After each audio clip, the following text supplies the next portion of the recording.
Having trouble with your garage door? Problem solved. Call Direct Service Overhead Garage Door Company. We're your go-to team for garage door repair, new garage doors, openers, and more. We offer same-day service. We're always ready when you need us. Best of all, you can book your appointment online or talk to a live operator. 24/7. No machines, no waiting. So whether it's a broken spring or a brand new garage door, trust the local experts at Direct Service Garage Doors. Call us today or visit directserviceoverhead.com.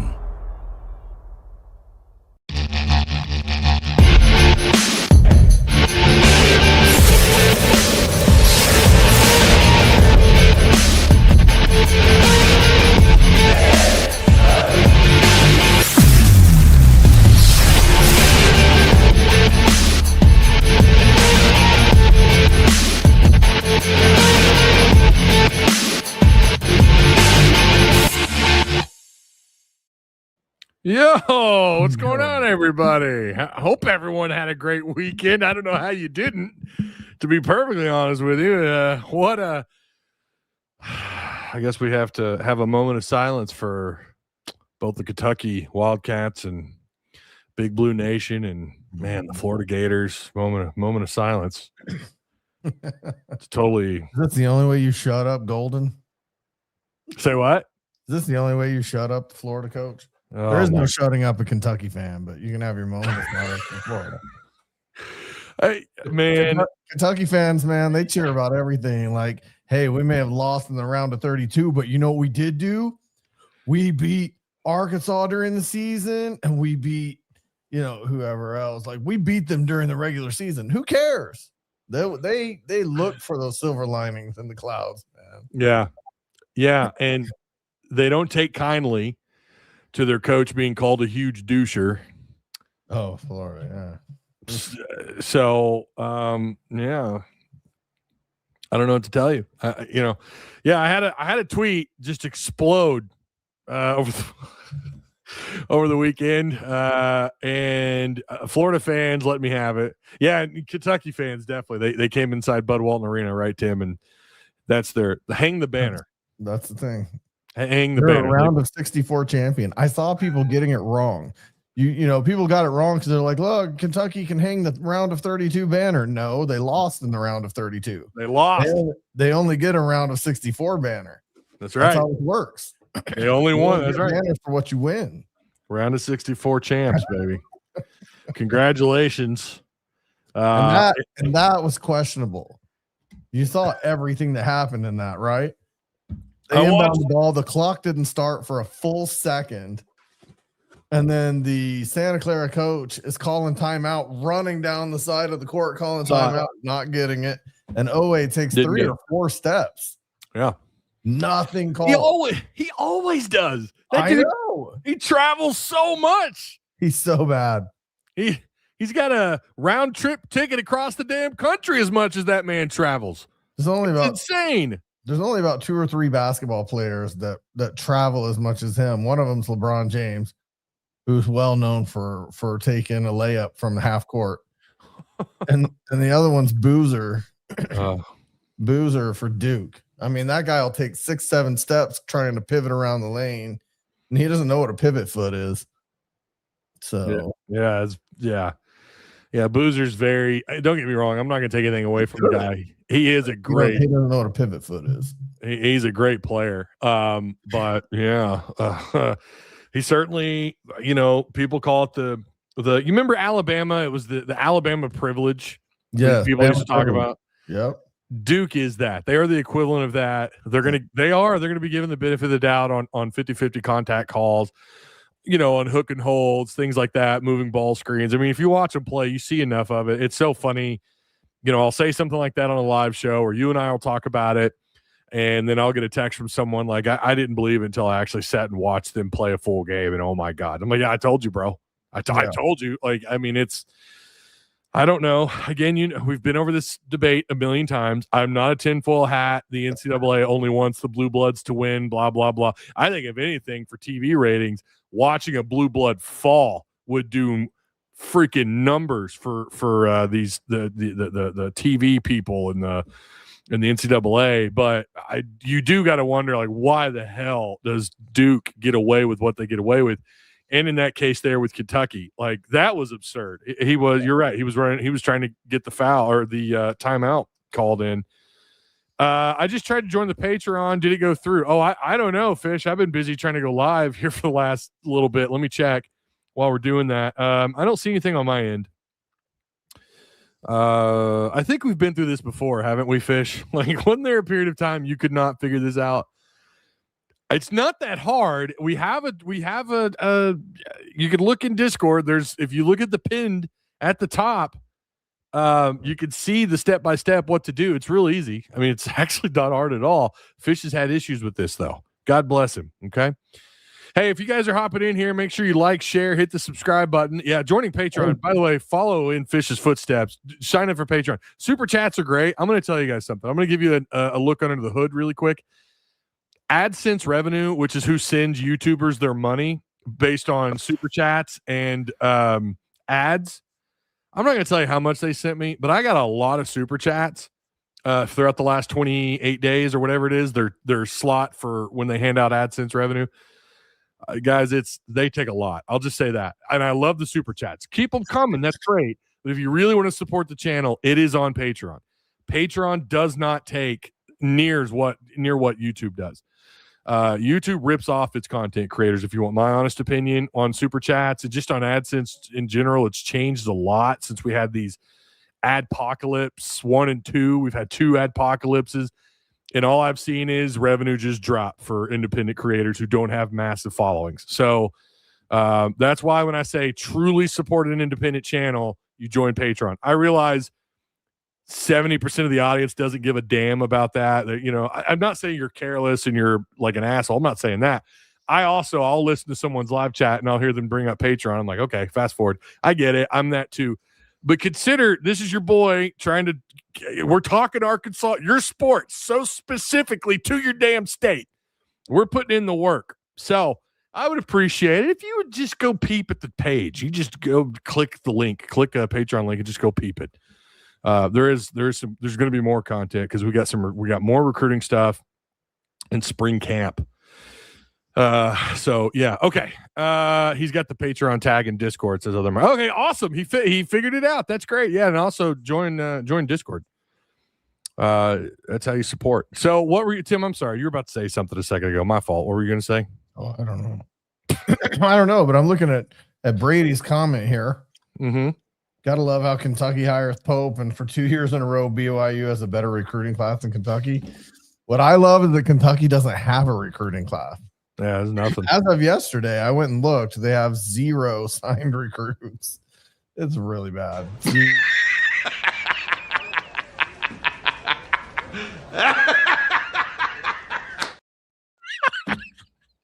Pope's in trouble. Kentucky's in trouble. That's a real thing. I love it. Oh man, they are. I mean, it's gotten so bad. Their boy Matt Jones. He's the radio guy there. I forgot his tag on Twitter. But even they've got people calling him out. Their own like media people. I saw a clip. I don't know if it was a round of 68. I don't remember who it was, but I saw the clip. And the guy says, we got to stop listening to Matt Jones when it comes to basketball. We got to stop listening to him. You listen, man. I mean, we can say what we want about the guy. If you know who I'm talking about, he has that info. I'm talking to chat because I know some people just they're not on X. They don't really know who he is. He does have that infamous clip where he's thanking Tyson for taking Cal off his hands after they hired Pope. And it has not turned out since they posted that the way they wanted it to. Mm-mm. And it's like that might have been. And so since then, I think Kentucky fans are I don't know, they're rethinking the whole Pope thing. But I listen, I mean, the guy has a ton of success over there. He's going to continue doing what he does. I think he owns a wrestling company in Kentucky. He was on a documentary on Netflix a few years ago. It's kind of sad because on the show, he suffers a seizure and you feel freaking terrible for the guy. It's like, oh my God, that had to be so embarrassing. He's got all this pressure on him trying to run this wrestling company. Oh, and then by the way, he's also got this radio show where he's taking all kinds of shit from opposing fans. He's kind of like Kentucky's Feinbaum, I guess. Oh yeah. But yeah. Was it DeMarcus Cousins that said that? Heartbroken Hog? Was that who it was? So we need to quit listening to Matt Jones. God, that's brutal. That is brutal. We got a $5 super chat here. I'm an a-hole, but I still can't. I promise I'm not calling anyone an a-hole. I'm saying I get it. When people talk about their Patreon and supporting them, sometimes I'm like, because I watch so many independent creators, I'm like, dude, I can't subscribe to all of these, so I understand it. We got 3 million people in the state. So, if you're not going to do Patreon and Discord, feel free to do your 6 degrees of separation, connect with all of the state of Arkansas, and get 3 million followers for Ty. Yeah. That'd be great. Man, don't know how that's possible, but that would be awesome. Would be great. Pope told UK fans just wait, quote unquote, when he was asked about recruiting. Just wait. As they're missing out on these players left and right. After everything he did for the program, I'm pretty bummed things didn't work out for Muss when he went back home. Well, I don't know. A massive recruiting class. Jeez. They've kind of turned it around. I think, or 3 of the top 18. It's crazy. 2 5-stars. Is that right? Two unanimous 5-stars, 2 ESPN 100s. I mean, that's it's something. He's doing, and it's not like recruiting has been his weakness, right? That team he had his last year here was really good on paper. Not playing together, I feel like I had that whole year was a fever dream. I don't know. It's like it never happened. All right.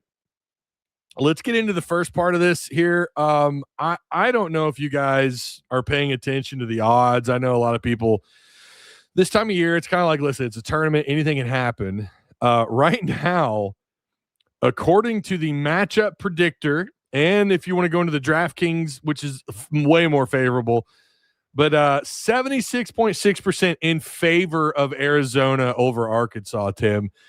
Now, again, this is the matchup predictor. This is not them saying, oh, no, they're just going to win. This is them just kind of like rounding it out. Like, okay, well, to me, this says 7 times out of 10, Arizona would likely win this game. That's essentially what this is. And I'm considering the roster makeup with Arkansas. Acuff, who very well, and we're going to talk about this in a minute, about Acuff possibly winning the basketball equivalent of the Heisman. He is going to be in that conversation. He is DMAC in that reference, right? And when we compare the two, we're always talking about how he was a back-to-back runner-up in the Heisman, and he came up short. A lot of people said what? It was because he played at Arkansas, why he never won the Heisman. But here's Acuff as a freshman. He's up for the award, and so is Boozer and some other, obviously, a bunch of guys. But and then you think about Leak, Leak's draft stock is starting to rise again. The rise of some of the other pieces of this roster, even though sometimes they've been a little inconsistent, guys like Brazil, Ewan, Billy Richmond, usually good on defense, great on defense, and then on offense, just kind of hit or miss. He was doing really well there for a while. When you consider the roster makeup, and I know you got to look at Arizona too. I realize that they've got Awaka, Bradley, and Burries. I mean, they have pieces here. Burries on a good night can drop 25, 30 points. And against Arkansas's defense, yeah, I could absolutely see that happening. What is your what's your process on this here? 76.6% in favor of Arizona. The spread started out at 9.5 in Arizona's favor. It's now dropped to 7.5. Are you a little bit surprised that it's that high, that it's 77% in favor of Arizona, or is this about what you expect? I'm not surprised. Not until I hear, and maybe you've already heard it and I haven't, but until I hear Pringle's status, and I know that's hilarious to think about. Like, oh, really? Pringle's going to bring his 2 points in 20 minutes to the floor, and that's going to make a difference. But it does in terms of giving guys rest. And we just got ran up and down the floor by High Point to the point that it just became a layup drill, basically, between Rod Martin and God, why am I blinking on my own guy? Darius Acuff. It became just a layup drill for them, and everybody's dead tired. And I just don't think you sustain that against better athletes and better talent when you're playing 6. I think that's really hard. So I'm not surprised by a 7.5 point spread. I think we can cover. I think we can beat them, but I think it's significantly more difficult when you're playing 6 on approximately 9.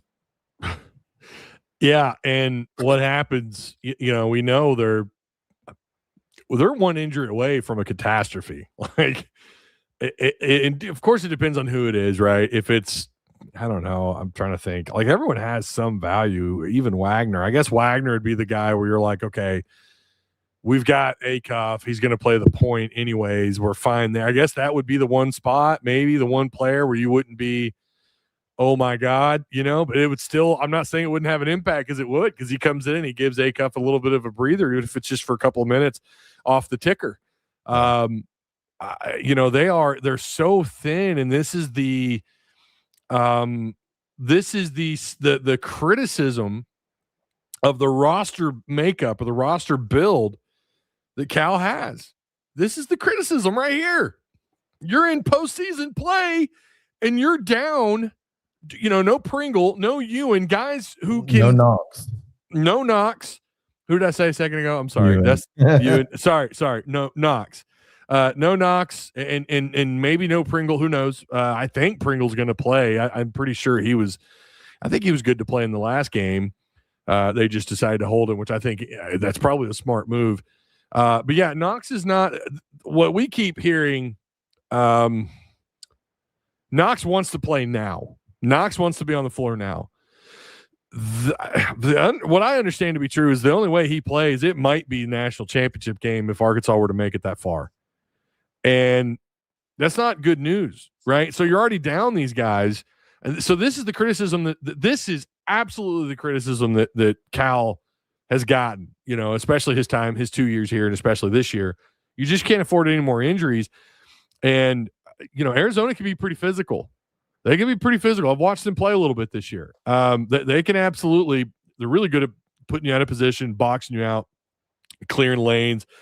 Their guards are talented enough. They're going to take advantage. They see the floor for what it is. They see things, I'm not saying they're a bunch of Acuffs at guard, but they're capable. And it also, similar to Florida, it kind of starts with their front court. And to be fair, we don't respond to physical play that well. No. The thing that's driving me nuts right now about Ewan, he's kind of having a breakout tournament, right? He's starting to play double digits, double doubles, but every time he tries to take the ball up, he turns to the ref, throws his arms up. Who? Ewan. Yeah, he does. Every single time he shoots, it's like, where's the foul? Every single time. Grow a pair, go knock somebody over. If they foul you and you don't get the call, run back down the floor and foul them back or something. Yeah. Be physical with them, but don't look to the ref to save your ass because you missed a shot. I'm sorry, you missed a shot. Yeah. But we don't handle and if there's any knock on Acuff, it's defense. But if there was kind of a second thing, like he doesn't like to get bodied too much. He likes to initiate contact and kind of fall back from it. He doesn't respond to being bodied too much either. So none of them really do on the whole team. There's something about physicality that our team does not like. I was going to say, it seems like anyone who shows some aggression, like Arkansas just struggle. That front court struggles. Guards, they can't play ISO ball. Yeah, and the knock, like you said, the knock on Acuff, no defense. It's hard to watch. It's hard to watch him play defense. And I do think that foot does have something to do with it. I think he's going to work on that at the next level. But his offense is just through the roof. But yeah, anytime someone shows any like legitimate physicality towards the Razorbacks, it's like I'm not going to say they fold, because sometimes it's not that easy, but it's pretty damn close. But I don't think they fold, but they do look for the help from the refs. Like all of them, but Ewan really recently is bad about it. All of them kind of turn to the ref like, where is it? Where is it? Just go play. If they call it, they call it. If they don't, But you standing there throwing your arms up at the ref isn't getting you calls, and it isn't getting you favors. Yeah. So it's funny you bring that up about when you brought that up about Ewan. I actually had that in my notes in one of the SEC tournament games, and I was like, God, he's always looking for the foul. He's always like he's complaining. Shut up. Get back and play on defense, bro. Get back and play on defense. You're killing me with this. Better chance of getting Billy back than Leak, says Fishman. Oh, after the season for next year? Oh, okay. I was confused by that. Yeah. Here's Woo Pig Dustino. What's up, man? Hope you're doing well. Again, make sure you guys share the content. Everyone, please share that Tuss Talk with Ty post. I would greatly appreciate it. Remember, super chats will always take priority.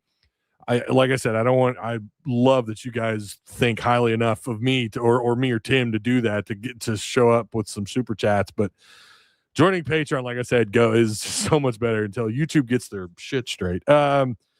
Anyways, this is Dustino. He says, I think our lack of physical defense is intentional. We've had to conserve energy for the few guys that we have. Yeah, but defense has been an issue all year. It's not just that we have. That's true. That's true. Even when they had, like, you felt back and watch all the ties Monday nights from the beginning of the season. Yeah.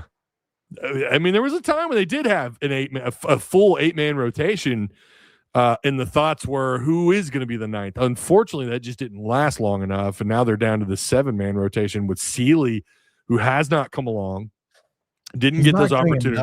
He's not getting enough time, right? Yeah, he didn't get any time in the SEC tournament. I don't know that he played a minute in the SEC tournament. And I kept saying, like, and I realized some of those games are tight. But my God, he needed to get going at the end of March, or excuse me, at the end of the regular season into March. From the end of February into March, he really needed to get going. And here you are, you're down Knox, and you don't have anyone to fill that spot. You don't have a true 7th man or true extra option out of that rotation to sub in a guy like Sealy. You don't have it because he's not there, and you weren't giving him minutes. Now, maybe that's because he's not ready. And from what little bit we've seen of him in postseason, not very much, like that much. He's not done anything. I think he had like 2 minutes. Was it the opening tournament game where he got like 2-3 minutes and all he had was like 2 turnovers or something, or a turnover? And I know that's just too small of a sample size. I'm a big Sealy guy because he's from right down the road from where we live, or from where I live up here in Springdale. And I heard great things about him here in Springdale. So I'm rooting for this dude. You know, he's a down the road, hey, go kick some ass. He's an Arkansas and he's a Springdale guy. I want him to succeed. I just was really hoping that Sealy would be the guy who would work his way into the rotation instead of working himself out of the rotation. And I think that's what happened. And that's why, again, it's either they just don't, I don't know, they just refuse to give him the minutes because of the situation given on the floor, or he just hasn't earned it. I don't know. Let me scroll up here. 1 minute against Hawaii. Was it 1 minute? Yeah, and it was just like one turnover, right? 1 minute, yeah. And it was just because someone got hurt. I can't remember if it was yeah. And they came off the floor and they went right back on the floor. That's right. I'm blanking on who that was. The only reason. Here he is. Lo-Fi. I think I'm saying that right. Lo-Fi 89.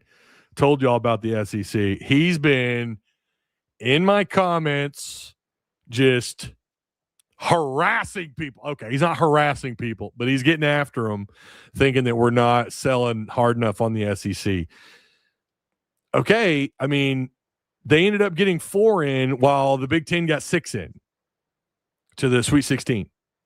So, Lo-Fi, I'm not saying you're wrong. I did say, after all, I was buying SEC stock. That first round was incredible. I'm not going to take anything away from them. You only had, 2 losers, right? Missouri and Georgia. So, Georgia, yeah. Embarrassment. Oh, my God. Georgia wasn't bad. That was so bad. Really makes you second guess just what the hell was going on there after they were so good on offense. They just collapsed. It was kind of crazy to watch. Kind of like A&M, too. But A&M did advance, though. And I don't think I had them advancing in my bracket. I think I had them out in the first round. Yeah, so I don't – listen, Lo-Fi, you're not completely right but you're also not completely wrong. The SEC did do well. I think they did do a little bit of. I think they were above expectations. Obviously, Texas has been. Are they the Cinderella? Are they the Cinderella team of this tournament? I hate to think of that. No, I love it. Do you? Let's beat Arizona and let Texas win their next game, and we're playing Texas to go to the Final Four. Yeah. Yeah, I would love it. That's true. Yeah. That would be amazing for us to beat Texas to go to the Final Four. That is fair. Obviously we have to get around Arizona first, but yeah, big if there. And we're going to talk about Arizona here in a little bit. So you guys stick around while you're waiting. Hey, grab some popcorn. I don't know. Maybe you got a Pepsi in hand and some popcorn. Just hang around. We're going to talk about this Arkansas Arizona game here in a minute. But I wanted to finish this thought though on the SEC really quick. Mm-hmm. They did, and I was looking for it. Well, okay. Every one of them, and I think I might be jumping ahead a little bit here. Pretty sure every one of them are underdogs in their matchups. Every single one of them. Tennessee's an underdog to Iowa State, which is kind of crazy because Iowa State's without their best player. And you saw what they did without their best player. And now they're going to play Tennessee. And while Tennessee's a little bit better than the previous team that Iowa State played, it's going to be an interesting matchup. Tennessee can play pretty good defense. And at their best, I think at their best, they probably are.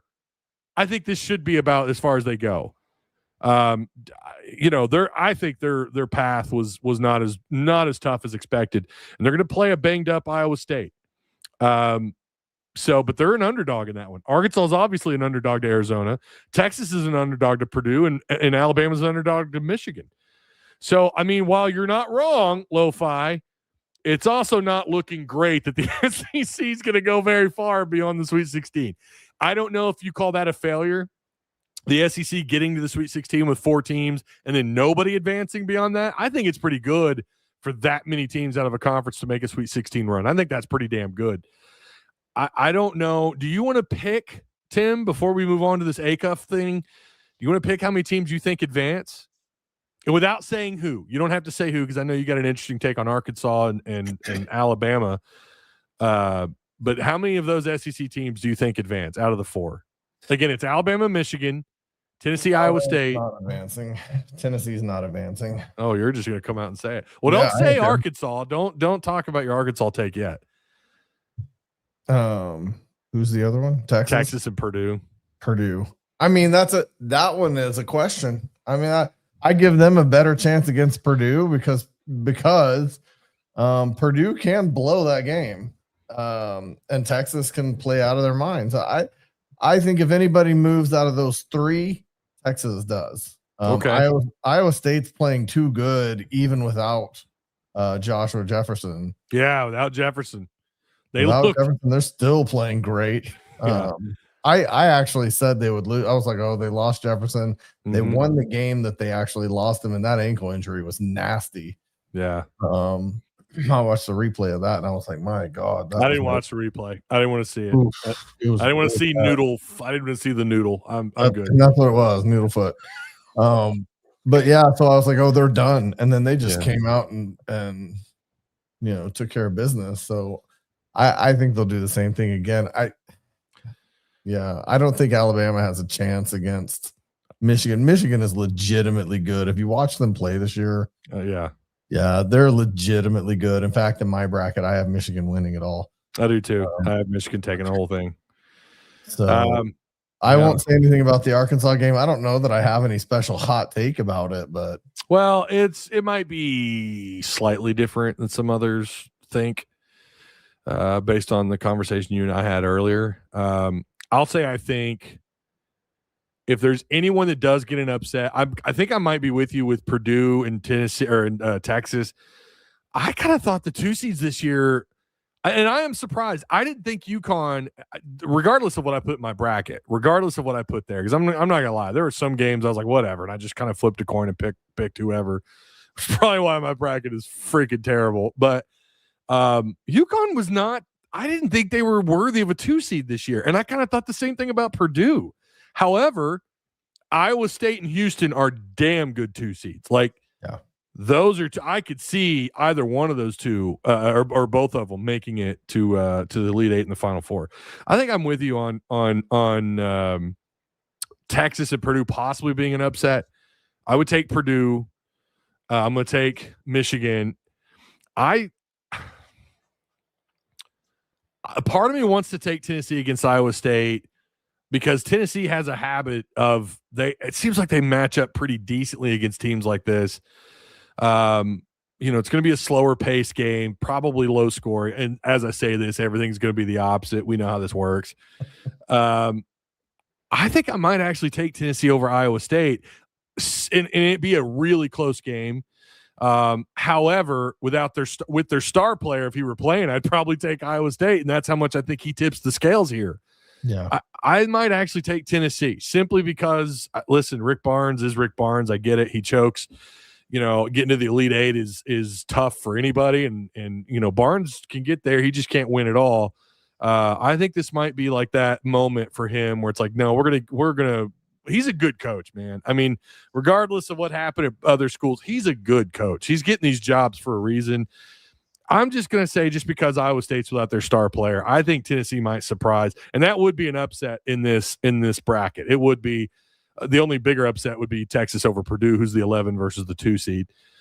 Maybe Iowa. I guess Iowa over Nebraska would probably be bigger, I guess. But I think Nebraska's kind of surprising people. So I would take Nebraska to advance. But out of the SEC, yeah, I think I'm going to take Tennessee to upset Iowa State. That's where I'm at with that.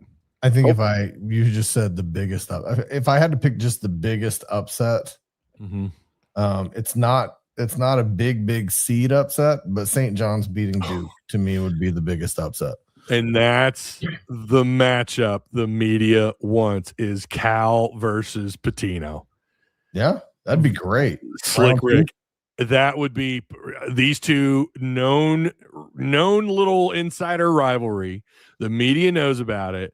Arkansas already knocked them off last year, and St. John's fans can be pretty crazy too, and their reaction online was about what you'd expect. That would be. I'm not going to lie to you. I don't think there'd be a bigger matchup, even Arkansas Texas, if they ended up playing each other in the following round. I think Arkansas and St. John's rematch in the Final Four. I'm assuming that would be a title game. Just playing each other in the Final Four would be massive. Playing for a championship would be the biggest game of the decade, in my opinion, just because of Cal and Rick Pitino. So it actually would be for the national championship. Yeah, that's right. It would be for the title. Yeah, you're right. Yeah. That would be crazy, sir. Oh my God, dude! Don't get my hopes up.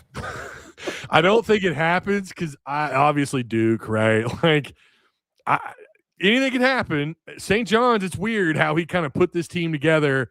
Sometimes watching them try to play offense is disgusting. I've watched them earlier in the year, and I'm like, oh my God, he put this team together with duct tape. And the man in his 70s is coaching out of his mind.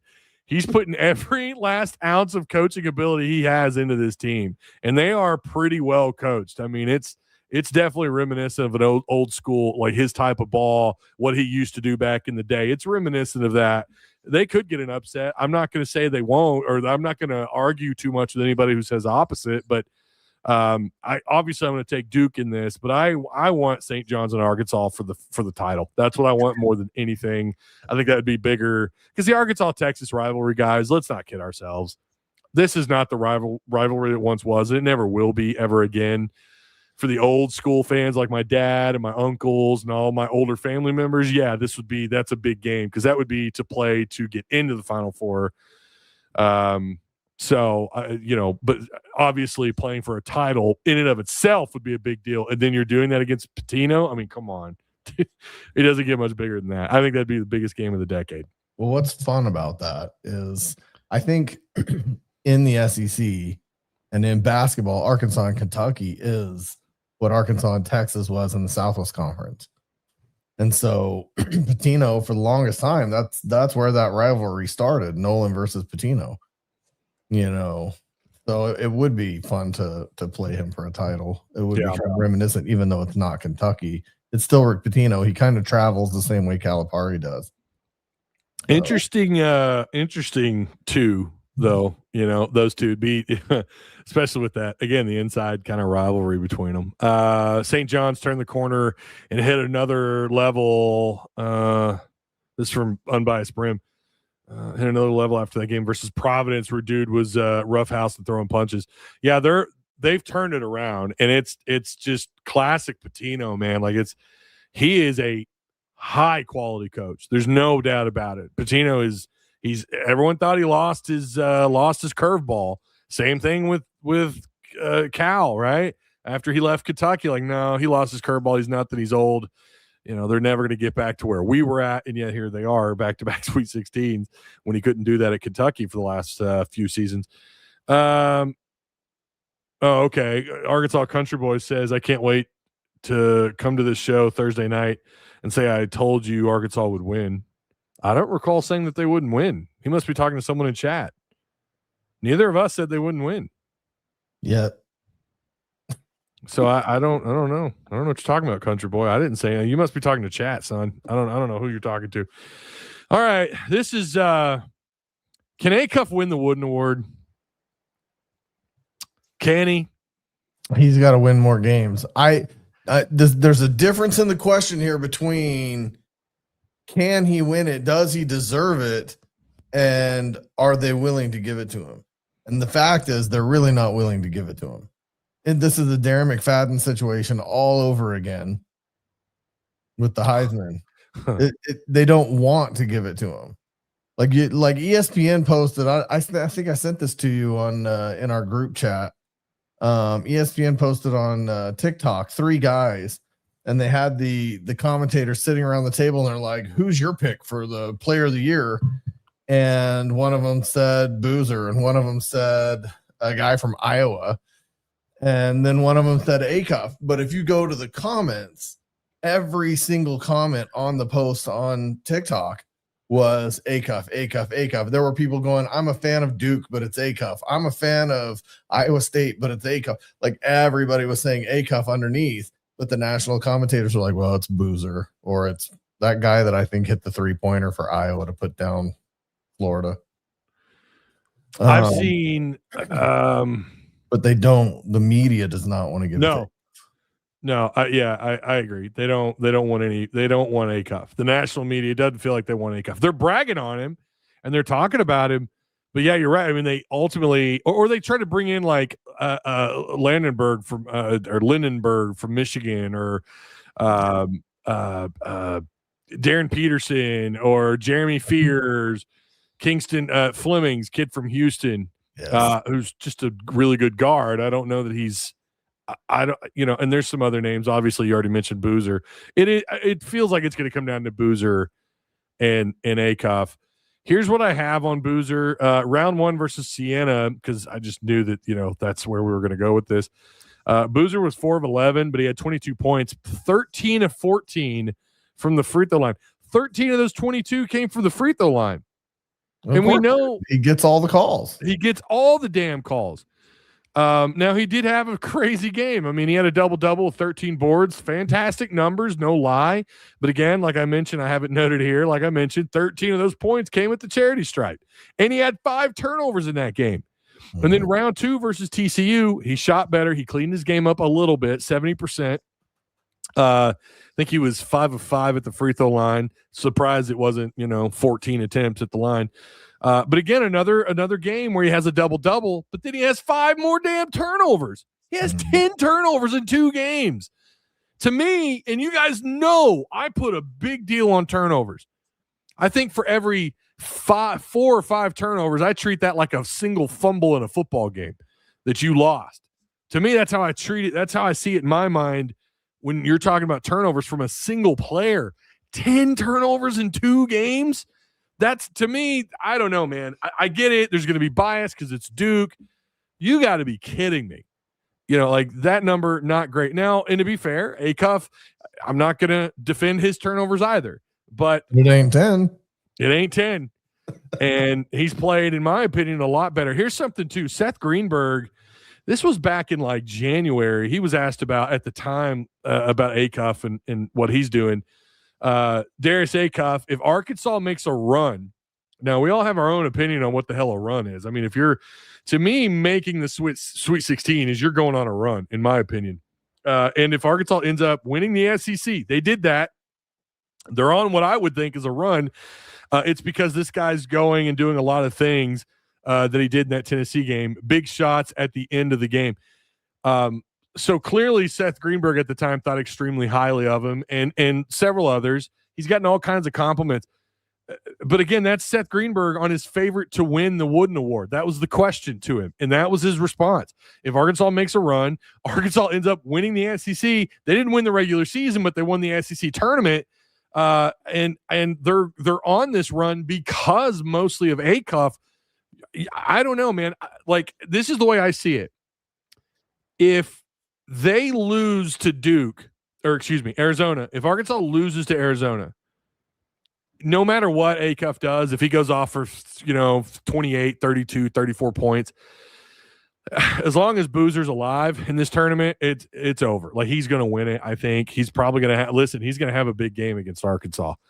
If they end up playing each other, right? If that ends up coming down to those two teams eventually down the road, and he's going to have a big game. And so it would probably come down to that single game, wouldn't it? If they end up playing each other in this game against Arizona, you have to survive. Arkansas has to survive if you want. I want nothing more than for Acuff to win this, because Darren McFadden got screwed out of the Heisman twice, at least once. And here's a moment where we all agree, not only is he the best freshman in the SEC, not only is he the best freshman in the entire conference, he's the best freshman in college basketball. It seems like that sounds synonymous when you talk about Acuff and the best player in the country. That's all anybody's talking about. As long as Acuff is staying on the minds of these people and they survive this round, I really think that's going to be it. I think if he survives this round, and obviously Boozer losing, I don't know that I see that. But if Arkansas can advance and keep Acuff in the headlines, whether that's a big game, a bunch of assists, and maybe 14, 16 points, but he has like 12 assists, something crazy, maybe 7 or 8 rebounds, maybe one or two or 0 turnovers. As long as he's putting up great statistical numbers and he's making those crazy shots that he does at the end of towards the end of these games, I think that's what it's going to take for him to win this thing. He's going to have to outdo. He's going to have more bigger moments than Boozer, than any of those other guys that we mentioned. Think of anyone that's in that conversation right now to win the Wooden. He's going to have those moments. And if he were wearing a Kansas jersey, if he were wearing a Duke jersey, by God, he would already won it. Like, let's not sit here and play on some bullshit. He would have already won the damn thing. If he was a classic blue blood or one of these teams that the media just drools over, not that there aren't any on Arkansas. There are a few that, the last Corleone, but there are plenty of people who cannot stand Cal. They don't like the Razorbacks. They didn't like the Razorbacks when they had Muss. They didn't like the Razorbacks when they had Mike Anderson all the way back as far as I can remember. There's just, I don't know what it is. Arkansas in every freaking sport outside of baseball is just not given the benefit of the doubt for these kind of awards. This is it, man. This is a big deal. This is a huge deal. The Wooden would be massive. They would put that thing in a protected glass case inside Bud Walton Arena, deep in its bowels. That's how big of a deal I think this award is. It would do a lot for Cal, do a lot for this program. This is the sort of stuff you can kind of build even more infamy off of, winning an award like this. He's going to have more big moments, and Arkansas has to stay alive. Again, if this were Duke, if this were anybody else, hell, they could probably get eliminated in the Elite Eight, and that player probably still win it. I don't know what the odds are of someone winning the Wooden Award and making or not making the Final Four of the Elite Eight. I'm not sure. I don't know what that looks like. But I just feel like if it were anyone else, we wouldn't be having this conversation right now, Tim. It'd be a no-brainer. Like, yeah, no, he's going to win it. And instead it's not. He's going to have to stay alive. Yeah, I agree. I honestly think he's got to make the Final Four. So wait, who? Acuff. I think he's got to make the Final Four. Oh, he's got to make the Final Four. Yeah, okay. He's got to make the Final Four. Okay. If we lose to Arizona, he's not getting it. And even I think if we lose to Texas, Purdue, he's not getting it. He's got to make the Final Four. I think you're right. And Boozer has to lose somewhere. Boozer's got to get knocked out, and I think that is now if they do get knocked out in the next round and Arkansas survives. I will say, you said that you didn't see a situation where they lose, but they do actually have a tough draw potentially, because they could end up with Houston. Well, or Michigan State again. So, yeah, I mean, there's definitely an opportunity there for them to lose. Yeah. Michigan State. Well, so that would be in the Final Four, though, right? Against Houston. If Houston survives Illinois, there's some people think that that one might be tough. That might that big matchup. G brothers. Yeah, it's crazy too. They went 26-8 this year. Yeah, that game, by the way, Houston and Illinois. I think that's gonna be a good game. March 26th, 9:05 p.m. Bro. If it starts at 9:05, I don't know. I think it will. I think by then, I think they'll probably tip off around there. Not too much after that. There are some opportunities here, and Duke has looked human at times. Not in this tournament. They haven't. They blasted TCU. St. John's will be interesting. That'll be an interesting matchup. It'd be great if they get the upset there. St. John's, if the 5 could overtake the 1 there, that'd be fantastic. Let's see. I'm trying to scroll up here. Houston beats Illinois. Yeah, no, I agree, Brim. I was in another group chat. I was supposed to start a bracket with them, and I didn't. They did their own. I think a lot of them are taking Illinois over Houston because I think that's just it's a primo matchup for Illinois is what they're saying. I'm like, nah, bro, I'd go with Houston. Did you guys watch the Utah State game? Man, Arizona ain't like you think they are. Okay, again, Country Boy is talking to chat. He's not talking to us. I did watch it. I'll say I think there's been a moment where most of these 1 seeds have looked human. I'm not saying they're unbeatable. Other than Duke. I'm not saying they're unbeatable. I mean, we could have beat Duke early in the season. Could have. Led by nearly double digits on 2 different occasions in that game in the first half and then once in the second half. It almost got to a 10-point lead for Arkansas. And if Boozer wasn't allowed to hook guys and throw them across the court as he went to the basket, like a WWE wrestler throwing people against the ropes, I mean, we probably win that game. I'm going to tell you something right now, brother. I mean, that literally is what happened in that game. So, they're definitely beatable. Yeah. They're definitely beatable. Arizona's definitely beatable, but to say they're not legitimately good and legitimately a 1 seed, they absolutely earned that 1 seed. Yeah, they did. Arizona, to me, I thought was the best 1 seed between them and Michigan. Well, Michigan's the number 1 seed in my opinion, and then followed by Arizona. Florida, I was interested in, but I knew if their guards didn't come through, they're going to get dropped.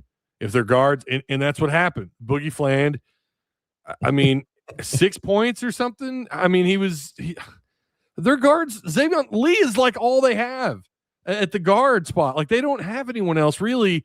And when their guards aren't knocking down threes and clearing the lanes and who cares about your front court? Like, again, it's this tournament.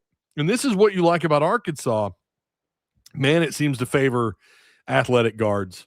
It really seems to favor when you've got 2 or 3 guys in the chamber. And I'm talking about the gun that I should say gun. I'm sorry. You live in Arkansas. You can say gun. It's okay. Well, YouTube though, right? The engine that pushes this car along, this whatever we're driving here. You've got like 3 really good pieces to your motor. I don't know. This is a horrible analogy. They got 3. Their guards are they're jam packed with fantastic guard play, but their front court could just be so horrible. And Florida's a prime example this year in this tournament. Like, yeah, we got great bigs. We can't do anything with them when our guards look like shit and they can't stretch the floor and knock down threes. That was the thing that changed them this year. I know because I watched it. I watched them play this year. I remember just kind of laughing at Boogie Flynn, like, dude, this guy's terrible on offense. Great defender. He's terrible on offense. It's like what we saw at Arkansas last year, why they struggled so much when he was at the point guard. You're seeing it. And then all of a sudden, him and Lee are knocking down threes. All of a sudden, they're stretching the floor out, and their guard play was just expanded. Like their roles expanded because they were feeling it, man. Their guards were playing better ball, and they were stretching the floor out. And then they started winning ball games and got really tough. And Arkansas got a taste of that when they went down to the Swamp. Now, to be fair, they knew that game was for all the marbles. They knew that if they win that game, well, they're SEC regular season champs. It's Arkansas. It's Coach Cal. It's a big deal. You know, it was ranked opponents coming down to the Swamp. Anytime Cal is your coach, you're going to have a giant target on your back. And Arkansas was clearly Arkansas at that point, playing pretty good ball, and Florida brought you back down to earth. But yeah, so that is the thing. If you think about it, like how deep Arkansas is at the guard spot, you know, 1 through 3, you feel really good about what they can do and what they can mix up with. And if they want to play bigger or smaller, that's been one of the things that's really helped carry this team. Absolutely. It's Acuff and of course Leak and the emergence of guys like Billy Richmond, you know, on offense. He wasn't just a good defensive player. He turned into a good defensive player who had some offense. And it wasn't just 1 or 2 games. It was like 5 games in a row where he scored, 20 points a game. Mm-hmm. So yeah, they're capable, and that's what I find interesting about this matchup. But that's what happened to Florida, man. They got a taste of kind of what they were doing when they weren't playing good ball, and it was so fun to watch them lose. It was so damn fun to watch them lose. But what are we doing next? Oh yeah, so just to summarize Acuff. Acuff, I don't think wins. Because I just don't think they're going to, because I think Duke's going to survive. So I don't think Acuff wins it. So long as Duke is in the conversation, I just don't see him. I mean, he's going to have to do something insane.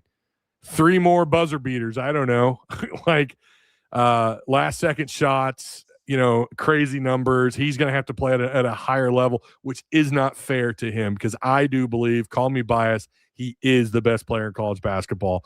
Boozer is great. He is a really good player. Even take the fouling out, he's still one of the best players in the country, no doubt about it. But he also kind of gets away with quite a bit. All right, we got some football recruiting update really quick.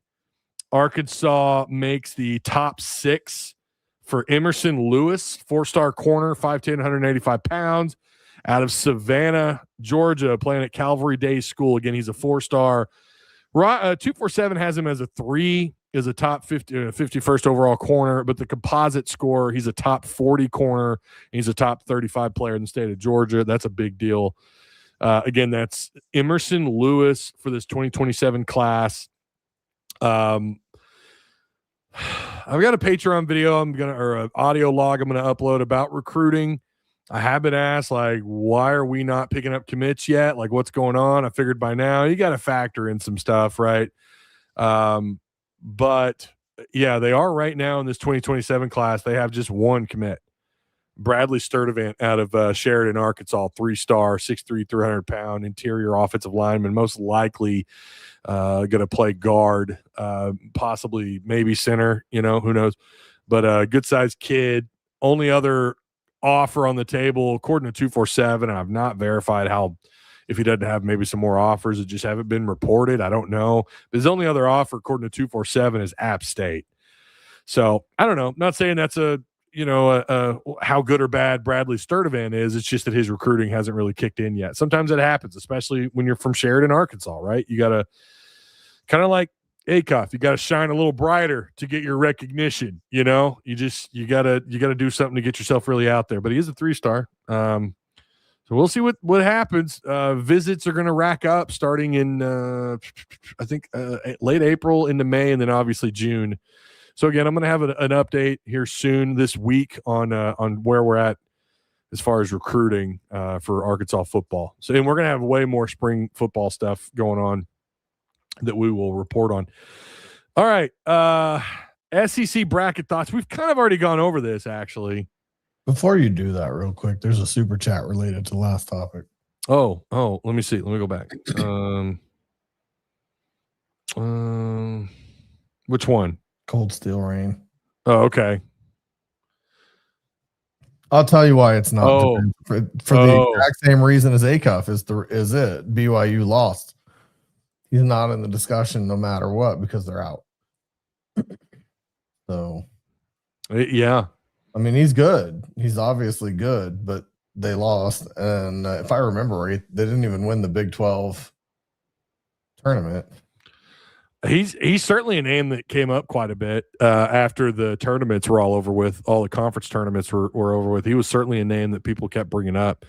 Really good player. Brim says Ty Duke was losing half versus 16 Siena in double digits. They were, but also, and that's true. That's fair. I'm not going to disagree with that whatsoever. And they only won the game by 6 points. Like I said earlier, Brim, they've all looked human for the most part. And then they turn around and they beat the hell out of TCU, 81 to whatever the hell that was, 81 to 50 something, 56, 58, whatever.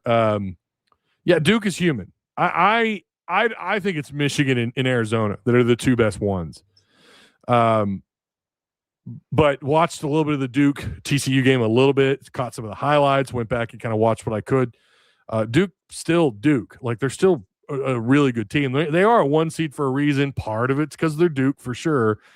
But, I mean, if you watched them play this year, even after Arkansas, who went toe-to-toe with these cats, they played pretty high level of ball. I mean, again, you can't hate on what they have to offer there. But, yeah, they're human. I don't think they're the weakest. Obviously, the weakest 1 seed was Florida. God, that feels so good to say. But yeah, so if you're looking at this, Tim, and again, we can go back over this really quick. What was your thought? Because I don't think you've been on here since after the first round. Because you and I talked about it before about whether or not we're buying or selling the SEC stock. Yeah. I can't remember if you were selling. I think I was selling. Okay, and we ended up with more teams moving to the second weekend than I expected. Same, yeah. But at the same time, you lost 2 big ones. Mm-hmm. You lost Florida, who I had going all the way to the Elite 8, and you lost Kentucky, who had the most expensive roster in college basketball by like $10 million. That's 2 round of 64 champions right there. I don't. So when you ask me, am I buying or selling? I mean, would you change that though? I mean, I didn't think they would do as good as they did on the opening weekend, and then you do have 4 teams going to the Sweet 16. Last time I checked, that's pretty good for any conference. It's pretty good. It's pretty good. It's not like, oh my God, like Big Ten, let's be real, they got 6 in. I did not see that coming. I really didn't. I kind of thought Big Ten is so. Like, I just wasn't blown away by Big Ten ball. I just wasn't. I thought some of them were a little bit overrated. But you've only got a couple of major conferences again in basketball, the same way you do in football. Yeah. And so if you take 16 teams, 4 of them should be. Yeah. SEC. They should be. It's really technically it's supposed to be 4, right? Big Ten, ACC, Big 12, and the SEC. And the ACC was garbage. No one. Did they? Well, they have 1 team in the Sweet 16. Am I wrong? Is it 1? Do they? Yeah, they have 1 team in. So there you go. I mean, you've got Big East as a little bit of because of UConn. Yeah, that's fair. Yeah, UConn, but gotta have more than 1. But really, it's 4, and so we should have 4 teams. So am I still selling? I'm not buying because we are what we should be. You're sitting. We are who we thought they were. Yeah. So you're just sitting on it. You're not selling it. You're not buying any more of it. Yeah, that's fair. This is hodl. So again, you remind me again, how many teams did you have advancing? Well, hold on. Let's get to the last topic. Okay. And this is where we're going to get some, well, I don't know. You guys can, this is going to be the XP. We're going to do this. Where are we at? How much XP should we do this for? Let's say it's for 6,000 XP in Tuss Talk with Tide Discord. 6,000 XP. Just tell me. And listen, there is going to be a prediction in Discord about this. It might just be as simple as a pick your winner. It very well might be that simple. But tell me, and again, this is to the post live chat, folks. Do you think Arkansas gets, I mean, for real, if they get past Arizona, and then I'd love for you to tell me how they do it. So yeah, Arkansas and Arizona, we've already kind of gone into it a little bit. Just going down the numbers here, Burry's average is about 16 points a game. He's shooting about 50% from the floor. He's an 80% free throw shooter. That's pretty good. Acuff is better. He's 81%. And obviously Acuff is averaging over 23 points a game. Awaka is about 4 offensive boards per game type of player, and he's averaging 9 rebounds a game. Awaka, number 30, really, really good on the boards. Bradley, number 0, really, he's the assist guy there, averaging I don't actually know what his numbers are. I think it's 5. Yeah, 5, about 5, 4.5, 5 assists per game. So again, Brazil, 7 rebounds a game. Acuff, 23 points and almost 7 assists per game. Now, if you look down the numbers here, and again, you throw all this out, but just to give you guys an idea, Arizona might be the most balanced team, and it's why they're number 1 seed. They're super efficient on defense, and they are really efficient on offense. They average 86 points a game. They're only giving up 68 points per game. They shoot just like Arkansas, right at 50%. They average like 7 more rebounds per game than Arkansas does at 43. They average 4 blocks. They're right behind Arkansas, who averages 5 there, and they're getting about the same amount of steals, 7 per game. So again, Arkansas is at 90 points a game, just a few points better there. They're giving up 80 points per game. Again, compare that to Arizona's 68. Arizona, on paper, is a mismatch in a lot of places for Arkansas. Their guards are more than capable. Their front court is fantastic. The Wildcats are ranked top 5 in both offensive and defensive efficiency and own one of the better defenses in the country. They're holding Say what? I just lost you. Oh, you're back. Uh-oh. Did chat lose me? I'll tell you what, man. If it's not Discord, it's StreamYard. Let me see if chat's saying anything. Did chat lose me too? I lost you for about 5 seconds. It was weird. No one said anything in chat, so I guess I'm still good. Me, maybe it was my internet. Yeah, Cold still says no. Okay. Let me get back to this. Where was I? Wildcats ranked in top 5 in both offensive and defensive efficiency and own one of the better defenses in the country. They're holding opponents to 43% in the 2-point field and 31% from outside. And then, so the question also for Arkansas is, you're talking about a tough front court. Krivas, the 7'2", I think he's from Germany. He's averaging nearly a double-double, like 10 points, about 8 or 9 rebounds per game. Against Utah State, he had 14 rebounds. 9 of those were offensive, and he also had 3 blocks in this game. Having that information, chat, you could tell me now. You could tell me now and also later for the XP. Again, tell me if you're taking Arkansas or Arizona. I realize a lot of people in our bracket, in the Tuss Talk bracket, took Arkansas to make the Final Four, including me. Maybe you've changed your mind since then. Maybe I've changed my mind. Tim, how far in your bracket in Tuss Talk Discord, or the Tuss Talk, whatever, the Patreon, it was Patreon, by the way, 26 members. That's awesome. You guys did great. I thought we'd get like 12. We doubled that. But Tim, how far did you have Arkansas going in your bracket? In my official bracket, I have them beating Arizona, losing. Okay. And losing to who? Purdue. Okay, losing to Purdue. Okay. Wow. So you think they could beat Arizona, but they can't beat Purdue? Well, here's the thing, and I think this makes sense when you look at the first game. We came out, we played Hawaii fine. And then we struggled in that third day because we have 6 guys and they're worn out, and High Point ran us up and down the floor. So if we get bodied and beaten and run up and down the floor with Arizona, I mean, Purdue is not maybe a legitimate 2 seed, but they're at least a 3-4, so you're looking for a major upset against the number 1 seed and then to technically upset a number 2 seed 2 days later with 6 guys. So yeah, that's why I made the pick that I made, because I think that's a lot to ask for 6 guys. If we had a full complement of players, it would have been a different pick for me. So now you've changed your mind. Well, I think Arkansas definitely has a legitimate shot at Arizona for sure. I'm not sure that I would pick them to beat Arizona. I don't think I'm going to pick them to beat Arizona. Like if you asked me to repick today, I don't think I would pick them to beat Arizona. I want them to. I'm going to cheer for them to. I'm going to be screaming at my TV, throwing food or something, hoping I don't break the LEDs. But but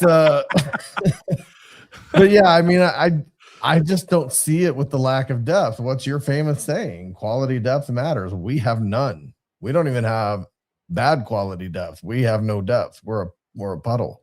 There is no team. There is no team. Yeah. So, I mean, I just wish we had all our players. I wish I knew that Pringle was going to come back and at least contribute something. I think legitimately Ewan has stepped up. Brazil is back.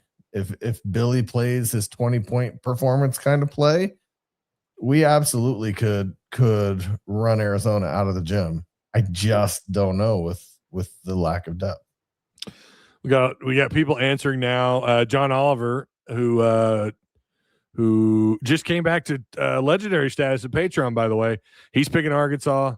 Country Boy's picking Arkansas. Nobody's going to push pace like HP did.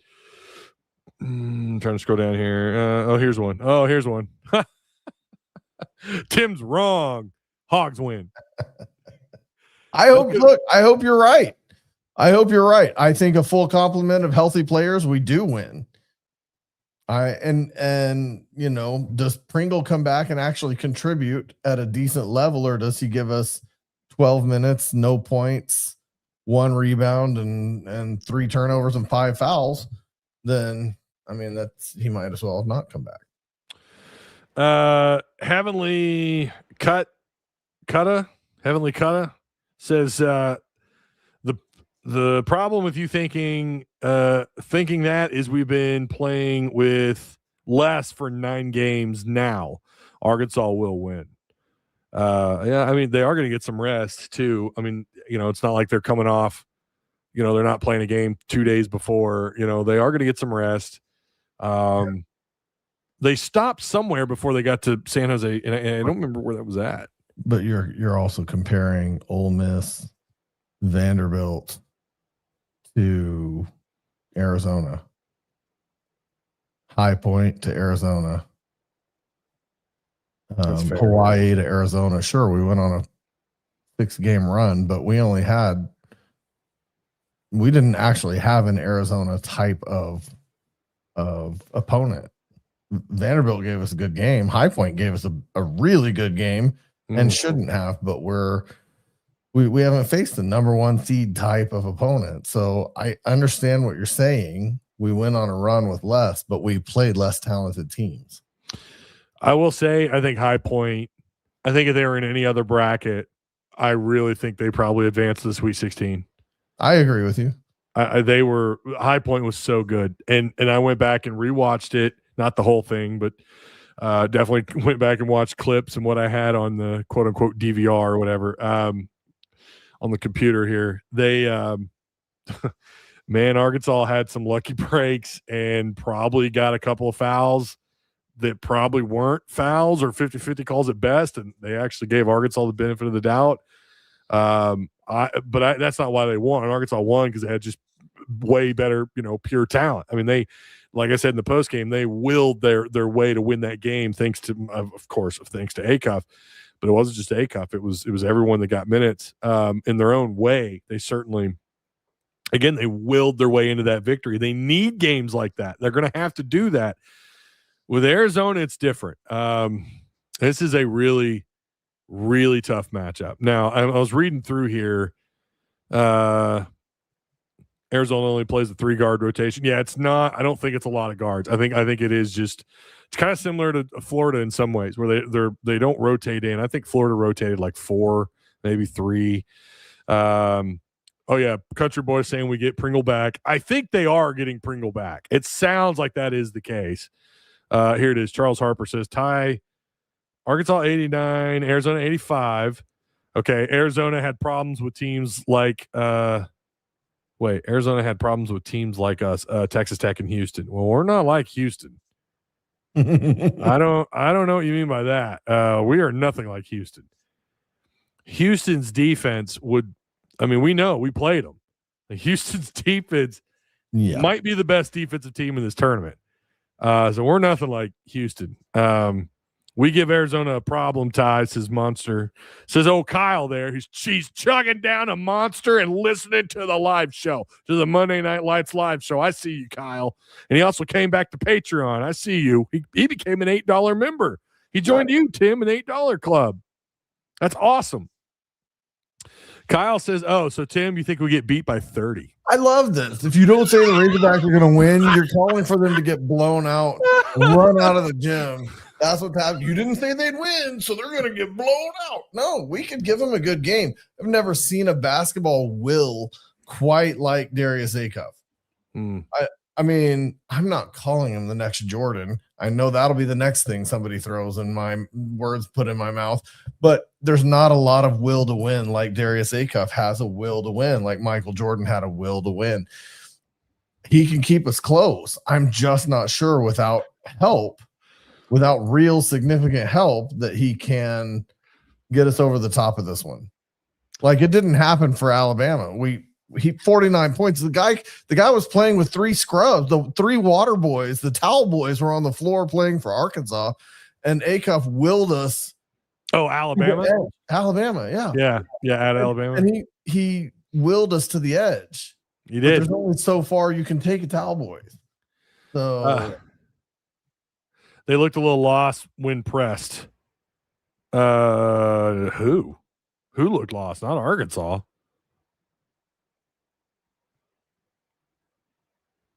I don't remember them getting pressed and them like turning the ball over. I was watching someone in the second round and like the press completely took them off their game, and I don't remember who that was. As soon as he said that, I was thinking about that game, but I can't remember who the teams were.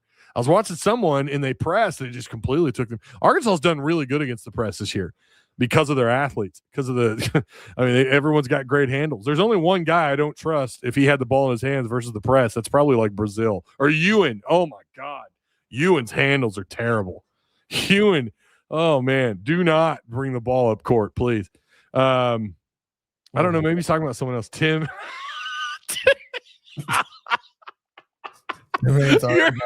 Keep going. It gets funner. Lo-fi is on you tonight, man.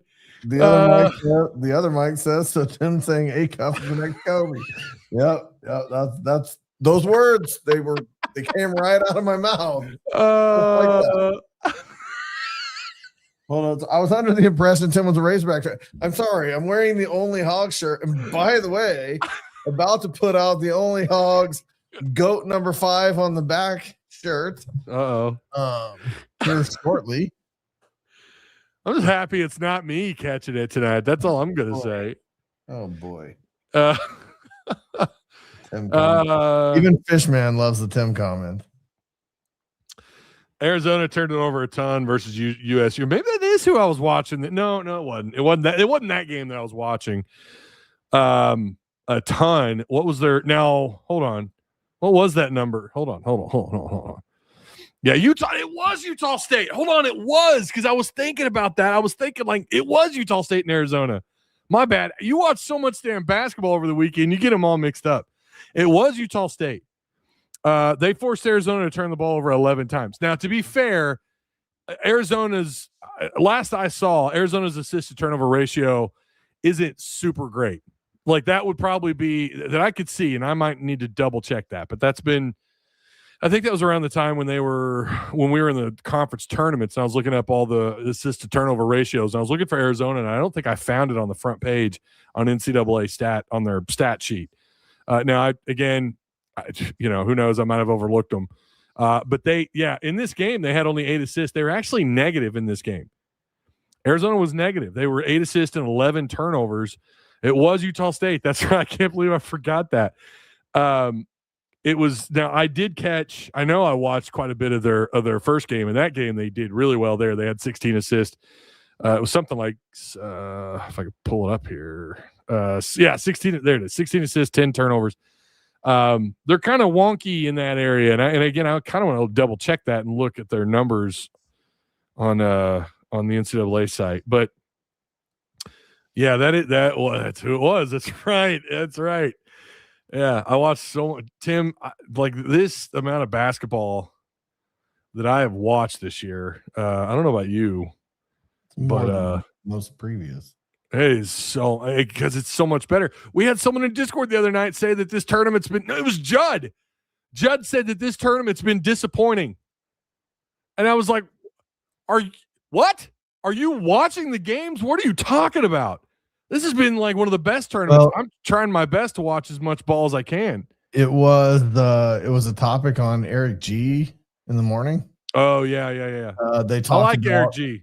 They talked about. I listen to it almost every morning. They talked about how there weren't a lot of Cinderellas, so a lot of people are disappointed. Because to your point earlier, people want to see that. Mm-hmm. Like nobody wanted Siena to lose the lead with 4 minutes left. They led the whole game. And then with 4 minutes left, Duke comes back. At that point, everybody was excited to see Duke go down to a 16 seed. You know they were. And so once that doesn't happen, and once all your possible Cinderellas are out, Texas is I just saw this this week. Texas is one of the most hated teams in college sports. They're on that list of top 6 or 7 most hated teams in college sports. So them being an 11 seed making a run isn't really that Cinderella story because nobody likes them. Yeah.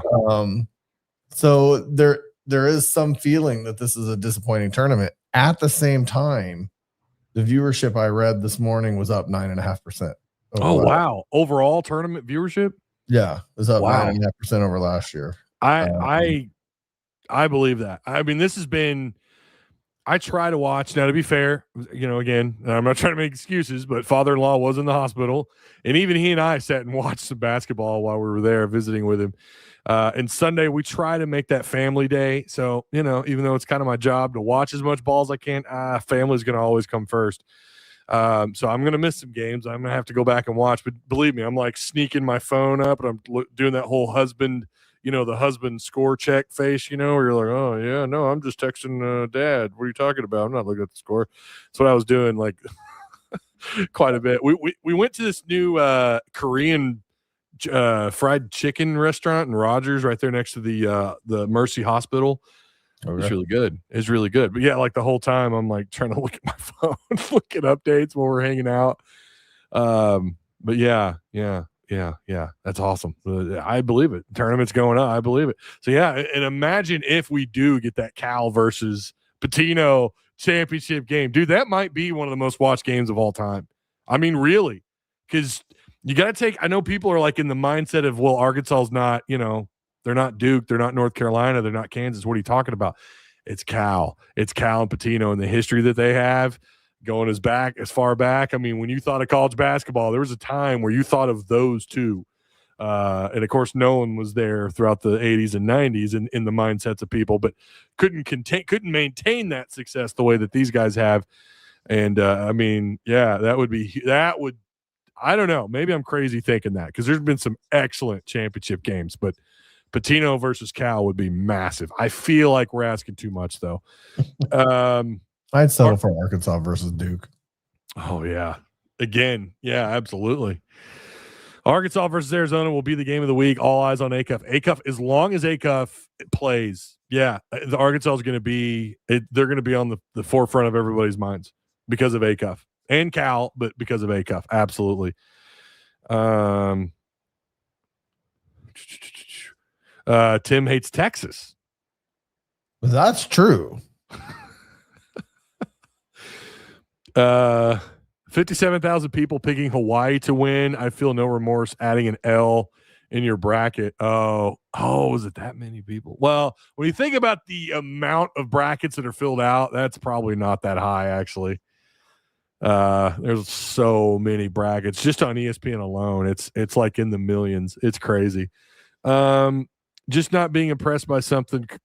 Judd not being impressed by something. Color me shocked. Yeah, when he said that in Discord, I was like, "What are you talking about, Judd?" You know, he's going to school to be a lawyer, and I'm like, "Look, if I want to put you on as a retainer, Judd, if I want you as I'm going to have you on retainer. I can't have takes like that out there in Discord. You can't be saying that." He's already super negative, and it's like, bro, come on. Your dream was a dream. That's it, says Michael Perry. I don't know what you're talking about. That must be a chat thing. Defense could still be Swiss cheese at any given time. High Point had more points in the paint than us. It's bad. I mean, I'm telling you guys. Fletcher was all over. Even Brazil, nobody could block his shots. Yeah. We're as great of a shot blocking team as we are. Mm-hmm. We could not stop Fletcher in the paint. Although, saying that, yeah, that's fair. That Brazil block. Oh my God. The 3-pointer. Oh my God. 3-pointer. That was insane. That was insane. If you look at the picture, I took a screenshot of it. I wonder if I have it. Hold on. I wonder if I have it. That was beautiful. Oh my God. It looks like two different pictures being taken at the same time because the guy's already through. He's already got the wrist. It's already, that, right? And the ball's out of his hand. Meanwhile, Brazil is up in the air and it looks like he's taken off into space with the ball in his hand. It's crazy. I swear I took a picture of it on my tell me it's there online. Well, damn it. Maybe I took it on my phone. I took a screenshot of it. It was crazy. It looked like two different pictures side by side. He is, again, we talked about that last week. How the hell do you replace someone like Brazil at what he can do? I realize he's not the most consistent guy, but dude, I mean, what he offers you on both ends, he alters shots, he gets blocks, he stretches the floor out with his 3-ball, just fantastic. I have Michael Perry blocked. Oh, that's why. Yeah. Laugh out loud. This game, Arizona win. This game, Arizona win big. Oh, okay. So Michael Perry. Yeah, this is our local troll here on this channel. He comes through and Perry. Who's your team again? You're Kentucky, right? Aren't you Kentucky? Correct me if I'm wrong. I'm pretty sure you're a Kentucky guy. Perry is a Kentucky fan. Oh, is that so?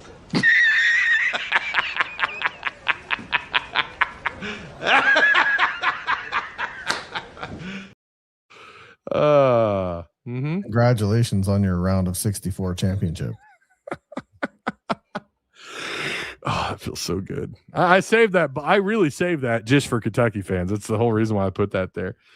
The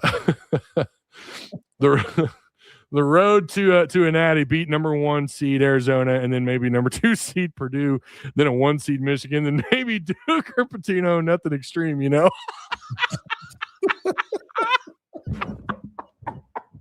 When you put it like that. Oh man, it's insurmountable. Is that the word I'm looking for? That looks insane. Oh God, that is a lot of really difficult games. Oh, holy crap. Yeah, like I said, it's not gonna I mean, even if it's not Duke and you end up with that rematch with Houston after what they did the last time we played them. Yeah, even Cal said after the game, they never felt like they had a shot at winning. And when your own head coach is coming out and saying that, that is very depressing. That's not what you want to hear. Mm-hmm. Raise back once one more. Well, we'll wait on another take from the Kentucky fan. He might have left. It's kind of like the Florida fans today. I had one guy called me fat like Homer Simpson. That was actually pretty good. I'm not gonna lie. That was actually kind of funny. And then he blocked me. He blocked me after doing that. And so then I got on. Huh? You didn't get to respond? No, because he blocked me on Ty Hudson Twitter. So then I got on the Tuss Talk Twitter and I responded like, "What a coward! Like you're gonna shit talk someone and then block them. That is the most. That's stuff Missouri fans do. Come on, I thought Florida fans were better than that. How did that 22?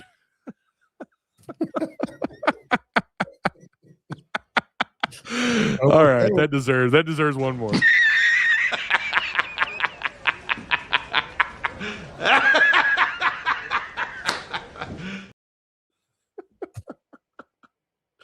All right. Let's see here. Someone DM me. Are y'all going to put out a call link? The good news for Kentucky is they haven't had to waste any money on recruits this year. Yeah. They haven't, but they can offer players and they'll turn them down. I heard that happened in the last recruiting cycle for them. They got turned down some money. Jay Goodman. This is John Goodman, who's a Patreon supporter, by the way. Look at him with a $10 super chat. And I haven't told you guys my score yet, have I? Did I say who I was picking? I don't think I have. Who are you picking? I'll tell you in a minute. Let me read this. I like Arkansas's chances against Arizona. They do the U of A chant. We will find out who the real U of A is on Thursday. I love that. Then root for Matt Painter versus Cal matchup in the Elite Eight. Woo Pig Suey. All right. Appreciate the super chats, by the way. You guys are awesome. I really do appreciate it. Have I changed my mind since, because my bracket, I had Arkansas going all the way to the Final Four. Have watched Arizona play a little bit, even though I completely forgot.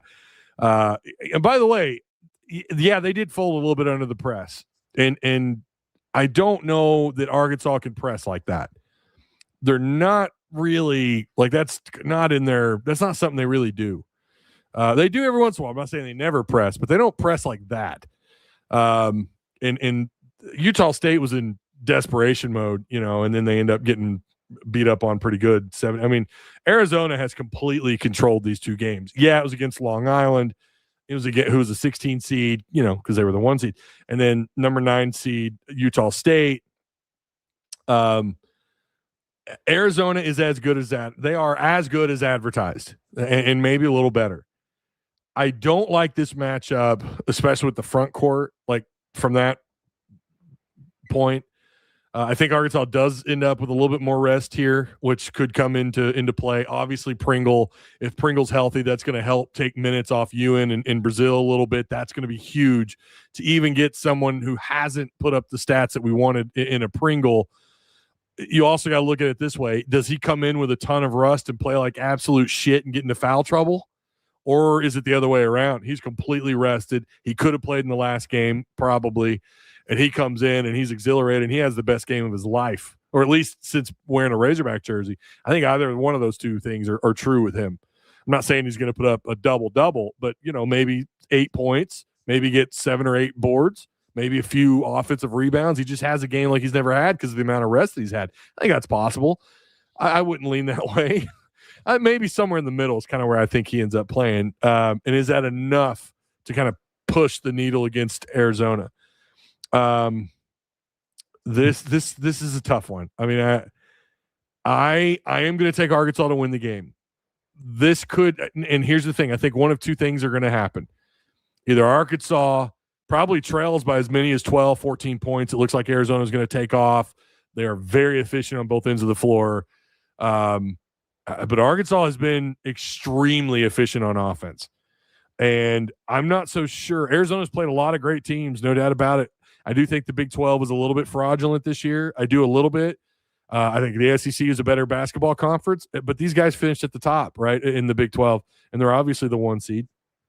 But I think the streak continues, and one of the two things that happens, number one, they blow Arkansas out of the water. Like, this isn't even a ball game. Like, they get a 14-point lead in the first 8 minutes of this game, and then they never look back. That is something that's on the table here in this game.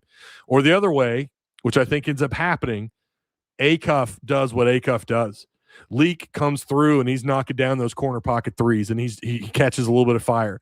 Maybe they do trail by 12 or 14 points, but then they shrink that lead. They fight towards the end of the first half.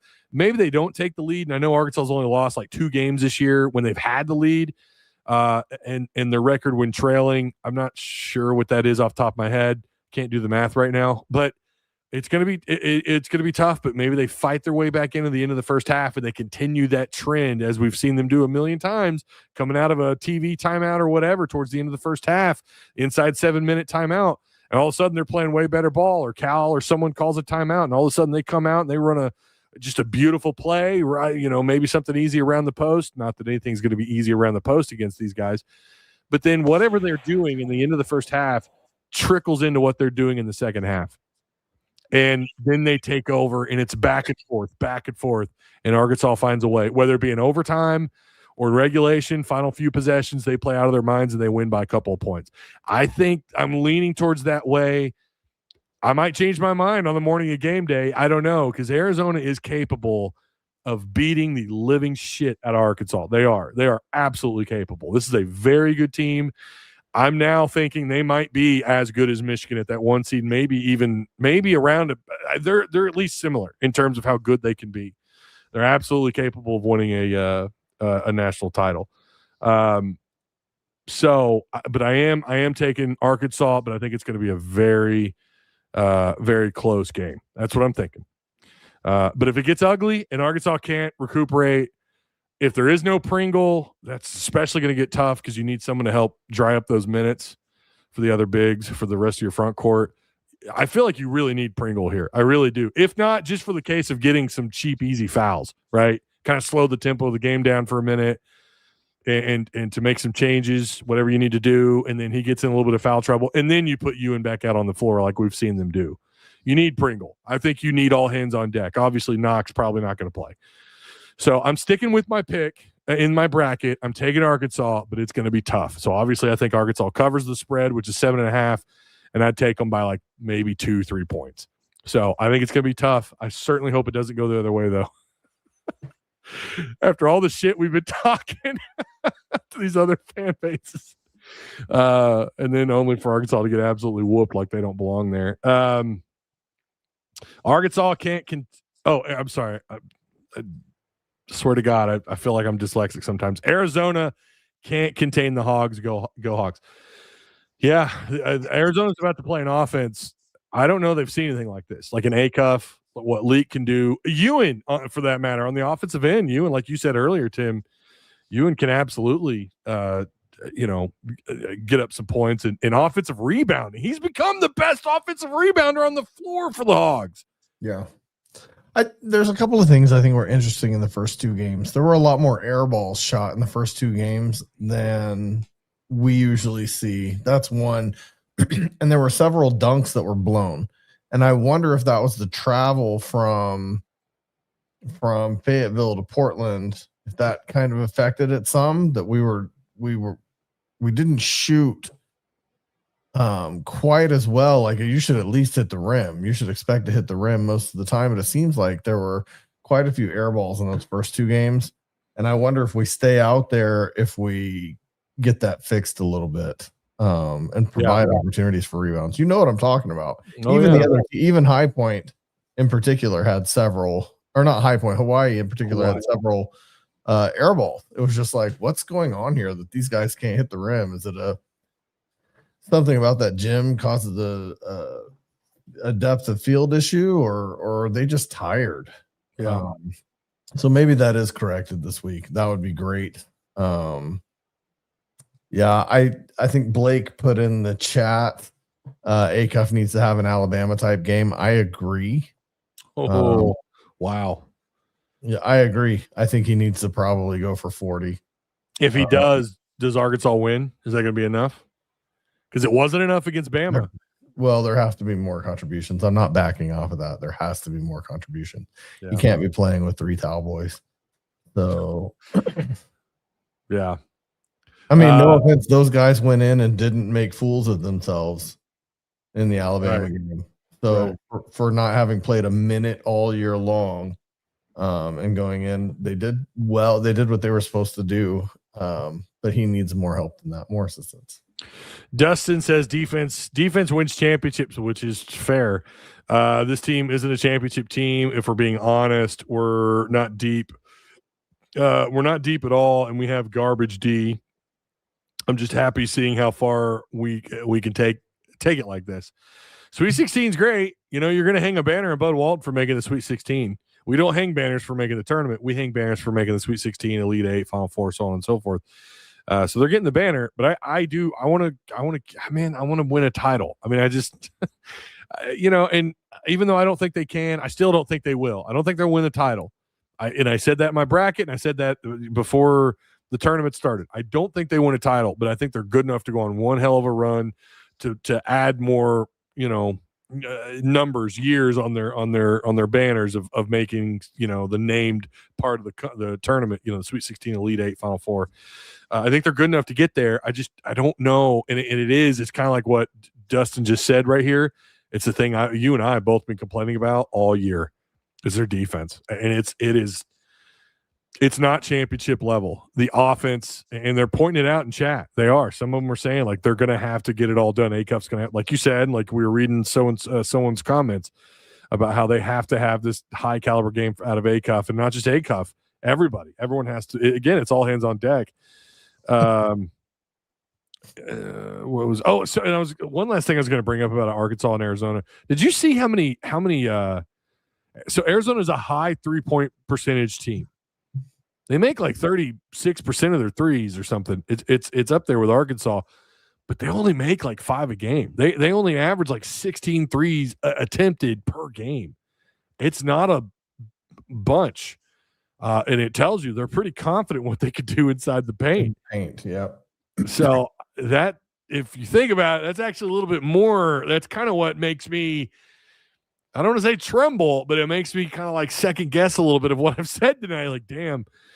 They could absolutely get some easy points inside on Arkansas, and they're going to. They're going to, and it's going to drive fans crazy. I mean, High Point did, so you can't tell me Arizona's not going to be able to. When High Point can dominate in the paint, then you can't say our defense is just going to, push Arizona out. I don't see it. I want to, but not historically. I'm not seeing it. Prove me wrong. Yeah, and people have brought up, but they're not giving up as many points in the tournament versus what they've done all year, and it's like kind of like what you said a minute ago. As they still gave up 88 to High Point, and they're a good offense. I'm not taking anything away from them. That's actually a really stellar offense, really good offense, good enough. Again, I think Arkansas was that team that got in their way that they did not want to play. Because they could not match our athletes. They couldn't match the talent, but they certainly could go toe-to-toe with us on offense. And they gave up 78 to Hawaii. So it's not like they're stopping teams. It's not like they're, holding teams to 62 points, 64 points and getting, 5-6 consecutive stops in a row. They're not doing that. So I still think this is the same old Arkansas defense, and that's what terrifies me about Arizona. Again, not saying Arizona is like, they're not Alabama, but they are very efficient in a very good offense, and they are very much capable of putting up points on a team like Arkansas. But again, like I said, if you win this, it is on the shoulders of Acuff, and it's got to be everybody else participating, finding ways to get points as easily as possible. They're going to alter. Listen, one of the things Arkansas does so well, they finish at the rim. They dribble drive, typical Cal coach team. They dribble drive right to the rim. And they make you stop them or foul them. That's what their expertise is. Well, Arizona is pretty damn good at altering looks at the rim.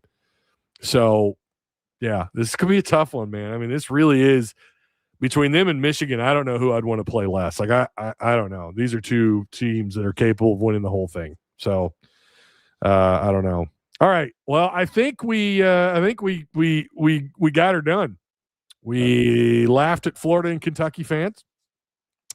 We talked about Arkansas and these odds of winning. Acuff, we got a little football recruiting in there. It was a good show. Tim, I appreciate you, man, for taking time out of your evening. I know it's not always easy. No, but it's fun. I love being here. Yeah, I love having you here, man. I really do. It's always fun to have someone here live to chat with. Solo shows every once in a while. I'm like, damn, I really wish Tim or Travis were here right now. Like, I got to carry this conversation on, but I appreciate you, man. People aren't hitting the like button, says Brady. Yeah, hit the like button. Share the content. And I appreciate all you guys being here. Oh, boy. We got another super chat. We always read them.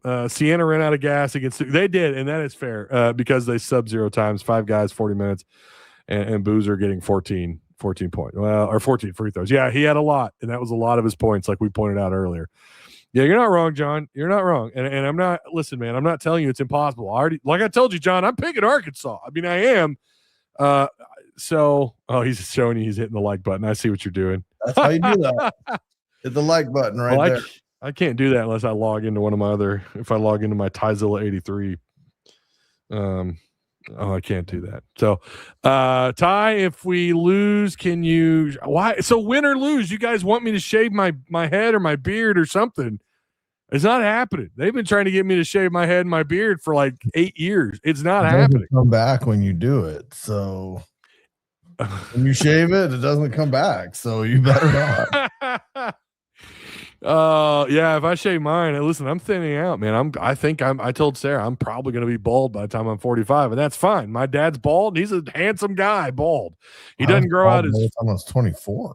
Oh, wow. Well, listen, I'm thankful for what I got, but I know it's going away and it's going gray what I have left. So, hey, by the way, shout out to Direct Service Overhead, the garage door company. They got a new website, real easy to book an appointment. You don't even have to call anybody. But you could call them if you want to, I don't know, get a hold of Travis. He's going to hate me for saying that. 501-244-3667. Again, that's Direct Service Overhead, the garage door company, 1,000+ 5-star reviews.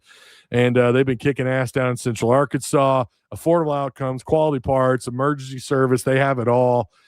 This is that time of year when your garage door starts acting up. It really is. Whether it's making sounds, not closing or opening correctly, give them a call. They'll come diagnose the issue for you, and then they'll offer you their services. So consider Direct Service Overhead if you're in Conway or down in that part of Arkansas. Direct Service Overhead's got your back. And again, shout out to, hold on, the T's trying to, I can feel it coming up. Shout out to Patreon supporters. I appreciate each and every one of you guys. Consider signing up. We're going to have this isn't Patreon exclusive. You don't have to be a Patreon member. But we've got an unbelievable card that's going to be up for auction either tonight or sometime this week. I'm going to get it. I'm going to get it up for you. But that's what she said. So you guys make sure you check out Discord and check out that card. This is really cool. I've never seen an Arkansas card like this. I've got a few of those I've never seen before, and this is certainly one that takes the cake. So I would show it here, but I don't have it. That I'm going to put up for auction. I think this is it, actually. For anyone, because I know several of you have asked what next card was going to come out before the last one. So here it is. I'm going to give you a glimpse of it. This is one of the coolest cards I think I've ever seen. It's Razorback. It's only for it's a twofer. You got Kobe Hamilton and Tyler Wilson. That's not all. Look how thick that is. You want to know why it's that thick? I'll just open it. A game jersey in it. Say what? Is that one of those jersey cards? This is dual autographed Kobe Hamilton, Tyler Wilson. I've not seen a card like this. It's almost like a book. It's like a little, and it's really thick. It's in great condition. It's called the Upper Deck Quantum. It's 33 out of 75. It says it's a moments in time card. It's pretty cool. It's a pretty neat card. So if you guys want to get in on the auction, this will be going up in Discord. So Yeah, we got some more, man. And then our Patreon cards, we've got one more Patreon card to give away this month. If you're not already legendary status, you could sign up right now and you'll have a shot at winning this former Arkansas player card that's going to be up. We've got one more for the rest of this month. So again, I'll share that in Discord. And yeah, so okay. We're done now. I appreciate you guys. We will see you on Arkansas plays when, Tim? 8:45 again? 8:25? On the 26th. So that is a Thursday night.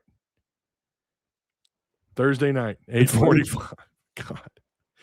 I hate them. You know why that is? I saw that it was explained and I didn't look into it. Why?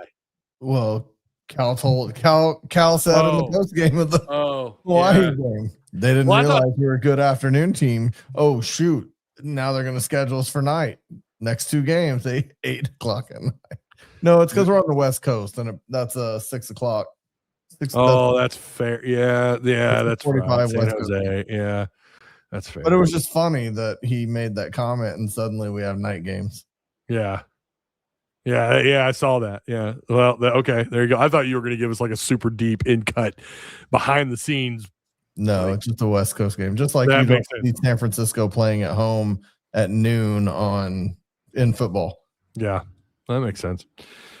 All right, everybody. Well, we'll be back on Thursday night. We appreciate each and every one of you. And hopefully the next time you see us, I think Tim's going to try and be here for the post game. Sure. I wouldn't expect Travis here. It'd be great if he would join us, but he's kind of semi-retired, by the way, from doing this. So I don't know if he's going to come back anytime soon or not to join us, but hopefully he does. It'd be great to have a full panel again. Haven't done that in a while, but one way or another, you'll get me or you'll get me and Tim. So we'll be back on the post game for Arkansas and Arizona. So you guys have a good rest of the 3 days we have left, and we'll see you then.